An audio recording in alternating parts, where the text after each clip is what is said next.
সাভারে মহাসড়ক দখল করে গড়ে ওঠা স্থাপনা উচ্ছেদ কার্যক্রম শুরু করেছে উপজেলা প্রশাসন। এ সময় বুলডোজার দিয়ে গুঁড়িয়ে দেওয়া হয় কয়েকশো ছোট বড় অবৈধ স্থাপনা। এই ঈদে জামা জুতো অ্যাক্সেসরিজের ডিসকাউন্ট।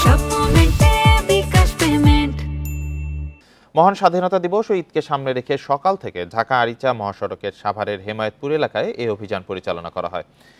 পথচারীদের চলাচল নির্বিঘ্ন করতে ও ফুটপাত দখলমুক্ত রাখা সহ সড়কে যান চলাচল স্বাভাবিক রাখতে আগামীতেও এমন উচ্ছেদ অভিযান অব্যাহত থাকবে বলেও জানান ভ্রাম্যমাণ আদালতের নির্বাহী ম্যাজিস্ট্রেট। কেউ আইন অমান্য করে মহাসড়ক দখলের চেষ্টা করলে তাদের বিরুদ্ধে ব্যবস্থা নেওয়ার কথা জানানো হয়।